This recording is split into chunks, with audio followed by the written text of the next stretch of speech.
2024 లేదా 25లో డిగ్రీ లేదా బీటెక్ చదివారా? సాఫ్ట్‌వేర్ జాబ్ కోసం ఎదురు చూస్తున్నారా? అయితే కోడ్ జ్ఞాన్ 100 డేస్ కోర్సులో చేరండి. జాబ్ సాధించండి.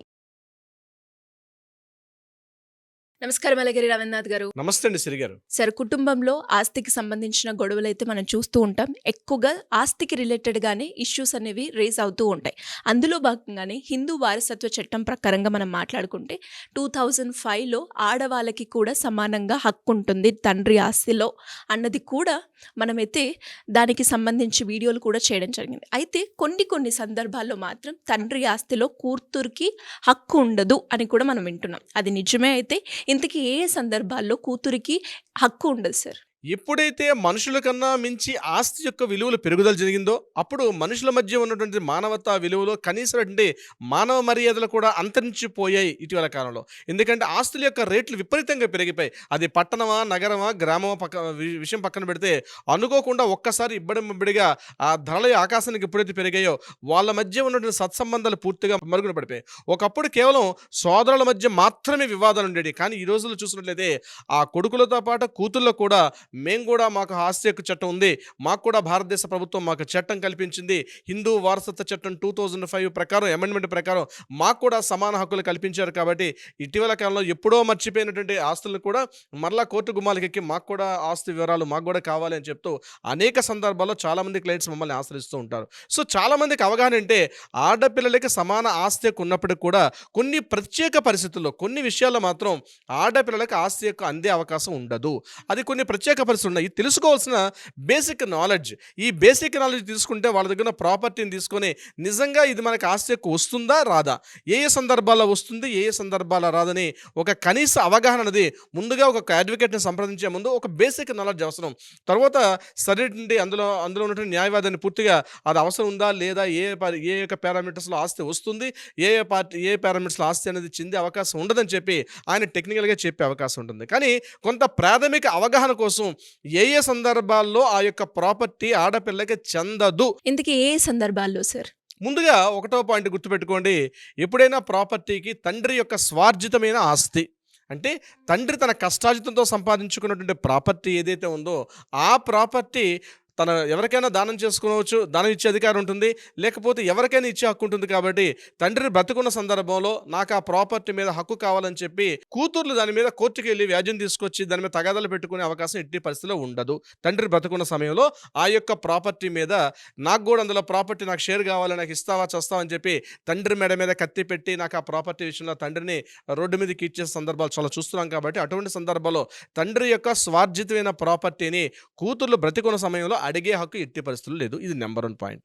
నెంబర్ 2 పాయింట్, ఈ చట్టం 2005లో వచ్చింది. కాబట్టి 2005 కన్నా ముందే ఆ యొక్క ప్రాపర్టీ భాగ పంపకాలు జరిగి ఉన్నట్లయితే, అంటే విభజన జరిగి ఉన్న సందర్భంలో, అంటే పార్టిషన్స్ ఎవరి ప్రాపర్టీస్ వాళ్ళు తీసేసుకున్న సందర్భంలో మళ్ళా నాకు వెళ్ళి అందులో ప్రాపర్టీ కావాలి అని చెప్పి ఆ అమ్మాయిలు మళ్ళీ కోర్టుకి ఎక్కితే ఎట్టి పరిస్థితుల్లో కూడా ఆ కోర్టు అనేది యాక్సెప్టెన్స్ ఇవ్వదు.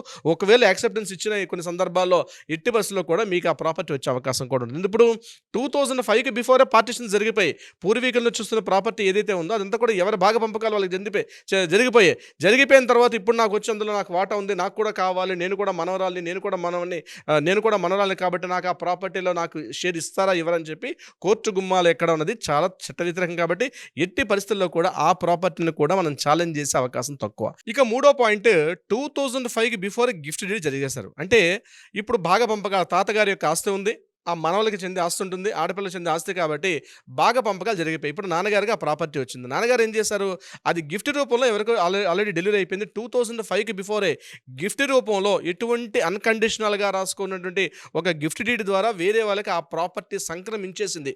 అటువంటి సందర్భాల్లో ఆ ప్రాపర్టీని ఛాలెంజ్ చేసి ఆ ప్రాపర్టీ మాకు కావాలని చెప్పి ఎట్టి పరిస్థితుల్లో కూడా సూట్ చేయడం అనేది ఇంపాసిబుల్. అది రాదు, ఎట్టి పరిస్థితుల్లో కూడా గుర్తుపెట్టుకోవాల్సిన అవసరం అయితే ఉంది. ఎందుకంటే 2005 బిఫోరే అది ప్రాపర్టీ గిఫ్ట్ ఎవరికి దానం ఇచ్చేశారు. ఆ ప్రాపర్టీ దానం ఇచ్చేసిన తర్వాత దానం ఇచ్చిన ప్రాపర్టీ మా నాన్నగారు ఇచ్చేశారు, కాబట్టి ఆ ప్రాపర్టీ నాకు హక్కు ఉంది, కాబట్టి ఆ గిఫ్ట్ డీడ్ చెల్లదు అని చెప్పి ఆ గిఫ్ట్ డీడ్ని మనం ఛాలెంజ్ చేసే అవకాశం ఎట్టి పరిస్థితుల్లో కూడా అమ్మాయిలకి ఆడపిల్లలకి హక్కు అందులో లేదు.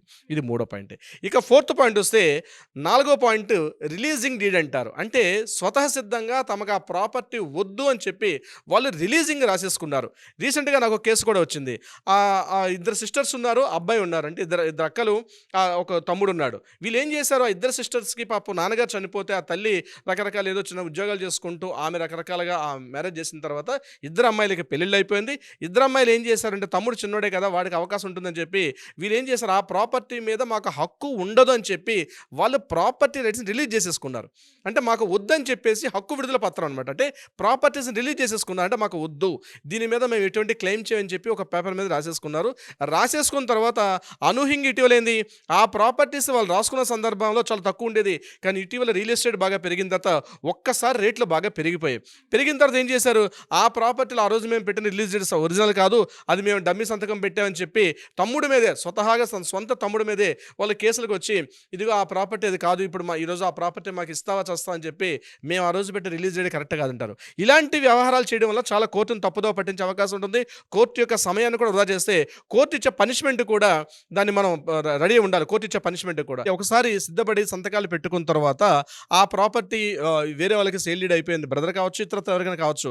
ఇప్పుడు అది రిలీజ్ డీడ్ అప్పుడు చేయలేదనో లేకపోతే ఆ సంతకాల మావి కాదు ఇట్లా అట్లా మనం కన్ఫ్యూజ్ చేయడం వల్ల కూడా కోర్టు యొక్క సమయాన్ని వృధా కాలయాపన చేసే వాళ్ళం అవుతాం, టైం వేస్ట్ అవుతుంది. కాబట్టి అటువంటివి ఏమైనా మీరు నిజంగా చేసి ఉంటే నిజంగా మిస్టేక్ ఈజ్ మిస్టేక్, నేను దాని అనట్లేదు. నిజంగా అవి రాంగ్ సంతకాలతో పెడితే నేను ఆ విషయం టచ్ చేయట్లేదు. నిజంగానే మీరు సంతకాలు పెట్టి మీ యొక్క ప్రాపర్టీ మీద ఉన్న రైట్ని రిలీజ్ చేసేసుకున్న సందర్భంలో మరలా ఆ ప్రాపర్టీ నాది అని చెప్పి మీరు కోర్టుకు వెళ్ళడం కూడా అది మీకు చెందే అవకాశం ఎట్టి పరిస్థితుల్లో లేదు. మరో పాయింట్ విల్ డీడ్. ఇప్పుడు ఎవరికైతే తండ్రికి ఆస్తుందో అతను ఏం చేస్తారంటే ప్రాపర్టీకి వీలునామా రాసిస్తారు.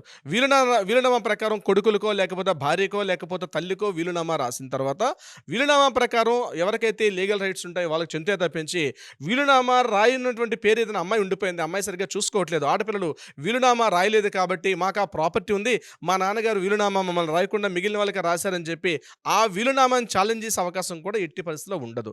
సో ఆ రకంగా కూడా వచ్చే అవకాశం ఉండదు. సిరిగారు లాస్ట్ బట్ నాట్ లీస్ట్ ఒక మరో పాయింట్ ఏంటంటే ట్రస్ట్లకి ఏర్పాటు చేసేసిన తర్వాత అంటే ఇది ఎక్కువగా హిందూ అవిభాజ్య కుటుంబాల్లో ఉంటాయి. అటువంటి సందర్భాలు ఏం చేస్తారంటే ఈ ప్రాపర్టీ అసెట్ని ఒక ట్రస్ట్లోకి మార్చి ఆ ట్రస్ట్ ద్వారా వాళ్ళ సేవా కార్యక్రమాలు ఇతరత్ర ఇవేం చేస్తున్న సందర్భాల్లో అది అనూహ్యంగా రేట్లు పెరిగిపోయి రోజు కోట్లోకి వెళ్ళిపోయిన తర్వాత ట్రస్ట్కి ఒకసారి ట్రస్ట్కి ఆ ల్యాండ్ అలాట్మెంట్ చేసిన తర్వాత ఆ ల్యాండ్ ట్రస్ట్కి కాదు, మేము ఇందులో భాగ పంపకాలు మేము ఉన్నాం కాబట్టి మాకు రైట్ ఉంది కాబట్టి ఆ ప్రాపర్టీ మాకు ఇవ్వాల్సిందే అని చెప్పి ఆ అమ్మాయిలు కోర్టుకి ఎక్కి ఆ ట్రస్ట్ మీద ఫైట్ చేస్తే ఆ పరిస్థితుల్లో కూడా ఆ యొక్క ప్రాపర్టీ మీకు చెందే అవకాశం కూడా ఉండదు.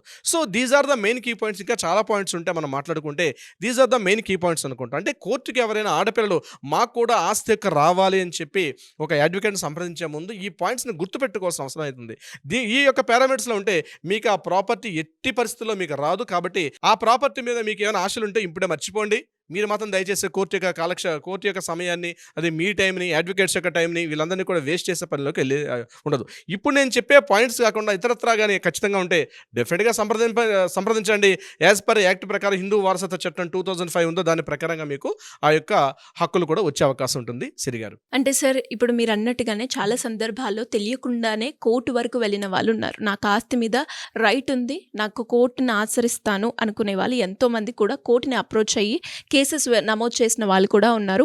అండ్ ఇలాంటి కంప్లీట్ ఇన్ఫర్మేషన్ ఎవరికైనా కూడా కావాలి అనుకున్న లీగల్ పరంగా రెమెడీ కోసం మిమ్మల్ని గైడెన్స్ కావాలి అంటే ఏ రకంగా మిమ్మల్ని అప్రోచ్ అయ్యే ఛాన్స్ ఉందంటారు సార్? దీనికి సంబంధించి కాస్త ఇన్ఫర్మేషన్ కావాలి, ఏమైనా కావాలనుకుంటే తప్పనిసరిగా మీ చేతిలో ఉన్న ఆ ఫోన్ తీసుకొని కింద స్క్రోల్ అవుతున్న నెంబర్ని కాంటాక్ట్ చేయగలిగితే మన లీగల్ టీం ఖచ్చితంగా వాళ్ళకి అప్రోచ్ అవుతారు, కావాల్సిన సలహా సంప్రదింపులు ఇచ్చే ప్రయత్నం చేస్తారు. అది కాకుండా కోర్టుల్లో వివాదాల్లో ఉండి పరిష్కార దిశగా ప్రయత్నం చేస్తుంటే దానికి కూడా మన లీగల్ టీం ఖచ్చితంగా వారికి ఒక పరిష్కారం దిశగా కూడా ప్రయత్నం చేస్తారు. సిరిగారు thank you sir. Thank you so much. Thank you so much అండి. సుమన్ టీవీలో మీ పర్సనల్ అండ్ బిజినెస్ ప్రమోషన్స్ కోసం కింది నెంబర్కి కాంటాక్ట్ చేయండి.